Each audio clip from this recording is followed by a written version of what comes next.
Did you know if you're a farmer, you can get your low tunnels paid for by the NRCS? Through a recently launched government program, farmers can get between $4 and $5 per square foot in reimbursement towards a Quick Hoops low tunnel system. That's free money to help increase production on your farm. Learn more about Quick Hoops and the NRCS program at shop.moderngrower.co or using the link below. What point did you hire a farm foreman who then becomes a manager of sorts? Because it's one thing to hire employees, but I've learned this from having employees. When you get employees, there is a lot of work in just managing employees. So as Oh you yeah. get enough employees, eventually you got to get somebody just to manage the employees. Otherwise, you've given yourself a whole bunch of tasks that you're not doing, but you're feeding these people what they have to do. Yeah. Yeah, and that's a lot. It is a lot. I would say that my foreman might work harder than me at this point. I just try to make sure he feels compensated. I didn't hire one. He graduated up. I created one, or he created one. How many And employees did you have when he graduated up? Was it like, you're at 8 now? Was it when you got to 8? Was it at 3? it was probably at 3. His name's Mario on this farm. So Mario demonstrated a very clear understanding of what was going on here very quickly. And then he just he had the sympathetic side to speak calmly to the employees, but he also had the serious work ethic that I had.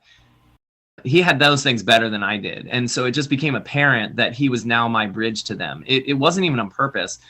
I will say that most of the farms that I know around here that have a Mario, it was in the similar way. I know that people try to hire this sort of thing, and it could work. It probably works sometimes, but it often backfires majorly.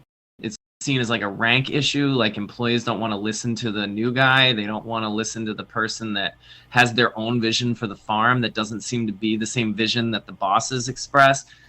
And I fortunately don't deal with that. And I think hopefully anybody that sticks with it long enough, the Mario sort of comes out of the fog. It becomes apparent that you have a Mario there.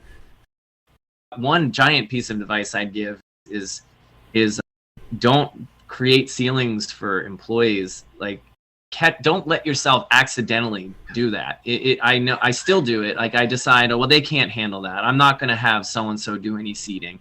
Or I'm not even going to show so-and-so how to irrigate the greenhouses. They'll just flood it or something. And I'm almost always wrong. I mean, if you're fortunate enough to find a handful of capable people, you'll probably have a handful of non-capable people. But the capable ones, just like yourself, can probably do more than you're asking them to do. And that's something I feel I've had to learn again and again.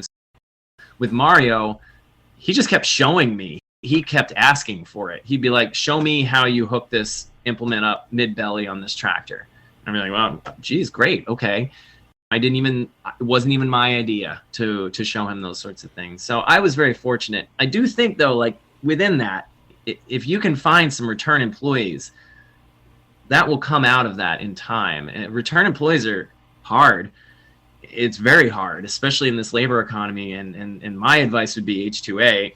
However, I do think it translates beyond H2A, that it can somehow incentivize the job and somehow create a work environment that stays cool and is not overly stressed out. Somehow, if you can shield them from the pain you're going through and not be busy sharing it, keep them feeling like the thing they're doing is important and not in vain, then you can get some return employees. Boy, there's just nothing like that. When someone shows up in spring and you hand them a packet of seeds and it says, I write 8 times 128 and I circle the name and I hand them, and that's the end of that discussion. That's dividends right there. Like they know where the 128s are. They know how deep to put bok choy seed. They know that part. That's when you know you're cruising. You touched on it a little bit, but what are things you can do to try and keep people coming back? Bonuses are great at the end of the year. I've tried to be as generous as I feel I can be, and I don't have a formula. Some people say 50 cents an hour, the cumulative for the whole season, is a good baseline bonus. Who doesn't like a big thank you pile of cash?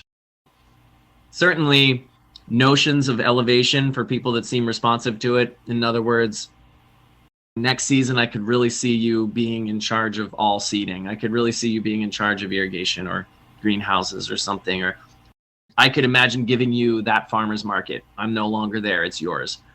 I did incentivize one year a percentage of farmer's market.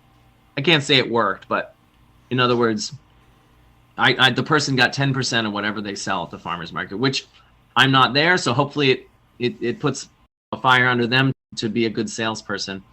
So yeah, that's the things I can think of. Hello, growers. If you enjoy podcasts like this one, tune into my podcast In Search of Soil on YouTube for a deep dive into the mysteries beneath our feet. Join me as I explore topics such as mycorrhizal fungi, mushrooms, compost, biochar, and more. It's a soil nerd's dream. We're going deep. We're talking to scientists about all things soil related. Whether you're a seasoned farmer or a gardener just starting out, our podcast has something for everyone. Listen in and grow with us. Check out In Search of Soil on YouTube.